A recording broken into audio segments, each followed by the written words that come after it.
Olá, amigos, uma boa tarde. Estou aqui da minha casa falando com você nesse momento aí de quarentena, nesse momento difícil que o mundo está vivendo.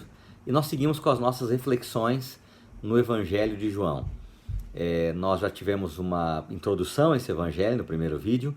No segundo vídeo nós tiramos algumas conclusões, ali, algumas reflexões do capítulo 1. E agora vamos ver aqui alguns detalhes do capítulo 2. O capítulo 2 nos conta duas histórias. A primeira história é o milagre na festa de casamento, nas bodas de Caná. Jesus estava ali com a sua mãe e ele fez um milagre transformando água em vinho. E a segunda história é Jesus em Jerusalém no templo, purificando o templo, expulsando os vendedores, os vendilhões ali, soltando os animais que estão sendo vendidos e derrubando as bancas e demonstrando sua revolta e indignação com relação àquilo que eles estavam fazendo ali. Vamos então brevemente refletir nessas duas histórias. São histórias assim, bem diferentes na sua essência. Muitas lições podemos tirar da primeira história, onde um problema acontece no casamento, falta vinho e Jesus é chamado e ele então transforma a água em vinho.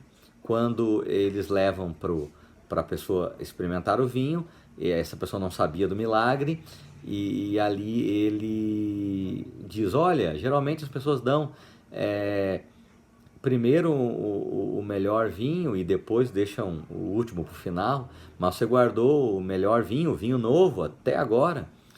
E algumas reflexões que a gente pode tirar dessa história. Primeiro eu quero ler aqui o verso inicial, João capítulo 2, verso 2. Jesus também foi convidado com seus discípulos para o casamento. Nós podemos tirar várias lições, inclusive algumas lições às vezes não são simplesmente hermenêuticas, ou seja, de interpretação, mas são homiléticas, são lições que nós usamos na nossa vida prática como uma aplicação e não uma interpretação teológica apenas do verso, né? Mas nós podemos dizer que, em primeiro lugar, Jesus foi convidado para essa festa de casamento. Na nossa família, no nosso casamento, nós temos que convidar Jesus a todos os momentos.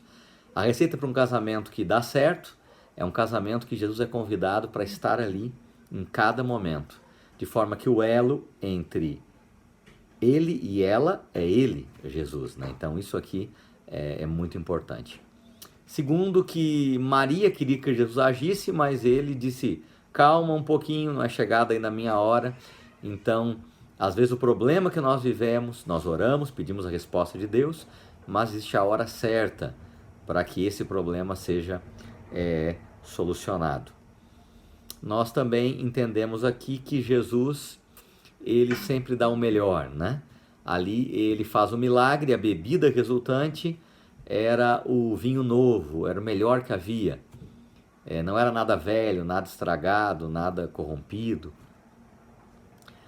Outra lição importante é que Maria diz aos serventes ali no casamento, talvez ali aqueles que estavam ajudando na festa, os garçons, fazei tudo o que ele vos disser. Então Maria, mãe de Jesus, tinha a confiança de que sempre o melhor é fazer tudo o que Jesus nos diz. E nem sempre na nossa vida nós seguimos esse conselho de fazer tudo o que o nosso Senhor nos fala. Há mais lições que podemos tirar aqui, mas eu queria partir para a segunda história da purificação do templo. Aqui nessa história, eu vou ler aqui alguns versos, e o primeiro verso que eu vou ler é João capítulo 2, verso 16.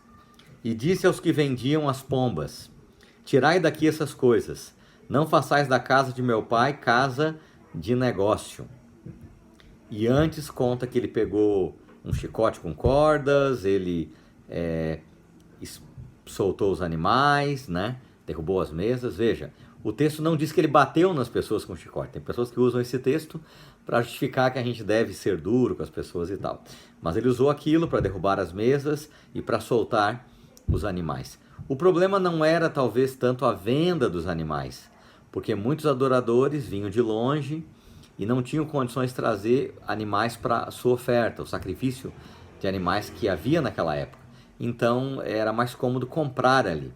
O problema era o superfaturamento, a corrupção que havia e as pessoas chegavam ali com o seu dinheiro, não era aceito o seu dinheiro, tinha que trocar pelo dinheiro do templo, havia um câmbio ali, superfaturado, onde o dinheiro das pessoas valia pouco em comparação com o dinheiro do templo.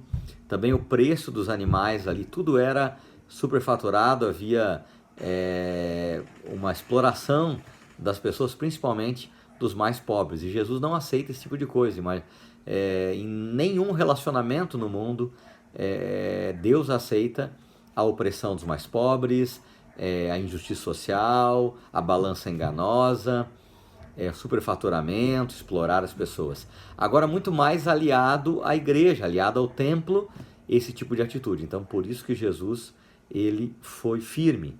E ele disse que a sua casa deveria ser chamada de uma casa de oração e não um lugar de comércio. E nós temos que refletir que no mundo que nós vivemos, muitas vezes, o evangelho é mercadejado, as pessoas vendem as coisas, olha, isso aqui tem um poder santo, esse óleo, essa água, esse sal, e vendem essas coisas. A Bíblia é muito clara no plano bíblico de dízimos e ofertas, esse é o plano de Deus.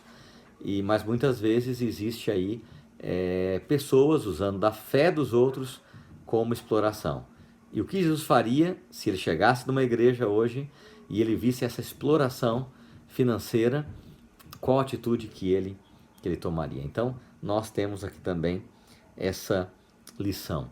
Nesse contexto de Jesus em Jerusalém, aqui fala que era a festa da Páscoa, era a próxima festa da Páscoa quando ele chegou no templo, e aí depois, no final do capítulo 2 já fala, então, durante a festa da Páscoa, né, muitos, por causa dos seus sinais, as maravilhas que ele fazia, começaram a procurá-lo ali.